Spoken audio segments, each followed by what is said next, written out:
भजनलाल सरकार के 2 साल पूरे होने पर आयोजनों का दौर चल रहा है। इसी क्रम में प्रभारी मंत्री डॉक्टर किरोड़ी लाल मीणा शनिवार को अलवर पहुंचे। उन्होंने सरकार की उपलब्धियों को सराहा। उधर हनुमानगढ़ के टिब्बी राठी खेड़ा में हुए उपद्रव को लेकर उन्होंने कहा कि विपक्ष किसानों को उकसा रहा है। प्रभारी मंत्री ने कहा कि टिब्बी में लगने वाले करीब 500 करोड़ के प्रोजेक्ट का MOU वर्ष 2022 का है।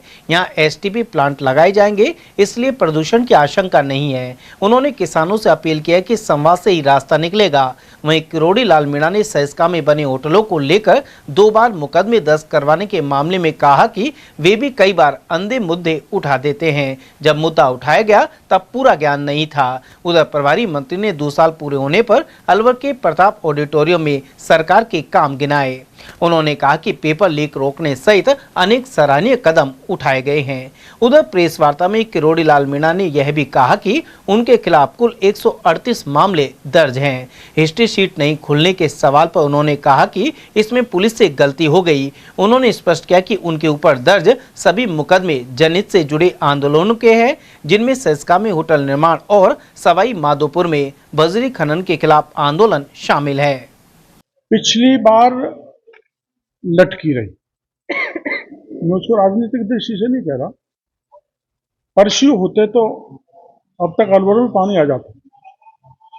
उससे पहले वसुंधरा जी ने इसको लाया था। ये 90,000 करोड़ का प्रोजेक्ट है आज की तारीख में, और शायद मैंने आपको बताया कि इसमें 4,28,000 हेक्टेयर भूमि सिंचित होगी और 15% वाटर इंडस्ट्रीज को आएगा। और मुझे जो लगता है जैसे गुड़गांव विकसित हुआ है, वैसे अपने अलवर से लेकर दौसा तक, रादर आगे तक इंडस्ट्रीज विकसित होंगी। अब जो जहां तक आप काम की पूछ रहे हो, नवनेरा बांध बनकर तैयार हो गया है और नवनेरा से आगे मेज नदी को लिंक करने के लिए नहर का काम चल रहा है। वहां से पानी टोंक के उनियारा में आएगा और वो पानी उनियारा से हमारे ये डूंगरी बांध में जाएगा। अब आप जानते हो एक बांध चालू होता है तो उसमें समय तो बहुत लगता है, लेकिन ये लंबी पूरी मांग पूरे ईस्टर्न राजस्थान की है। इसमें 17 जिलों को पानी जाएगा, पीने का भी, सिंचाई का भी, इंडस्ट्री का। 2028 तक आ जाएगा। अभी जस्ट मैं बता रहा।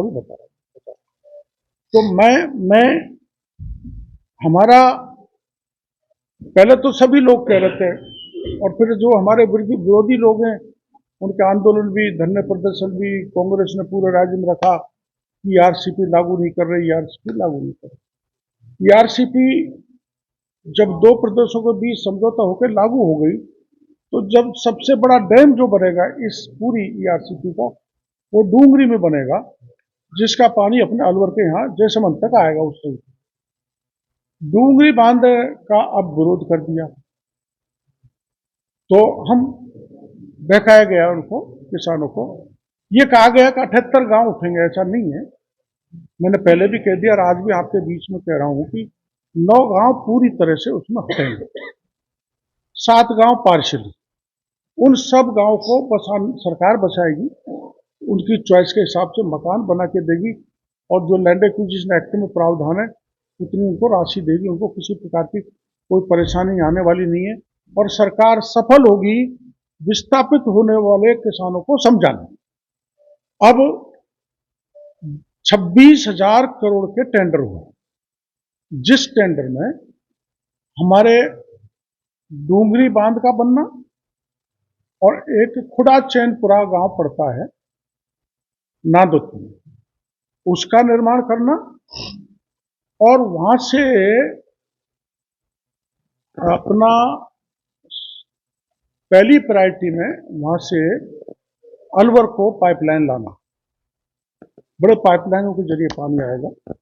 अब मैं ये तो कुछ कह नहीं सकता, क्योंकि फॉरेस्ट भी पड़ेगा, पहाड़ भी पड़ेंगे, उनको काटना पड़ेगा, कई जगह लिफ्ट भी पड़ेगी। तो अभी 2025 हुआ है, 3 साल 4 साल में पूरा प्रोजेक्ट हो जाएगा। मतलब अलवर में पानी आ गया, इसका मतलब पूरा हो। वो हमने कैबिनेट में ये बात आपने पहले उठाई थी, उस दिन वन मंत्री जी भी थे उपस्थिति में।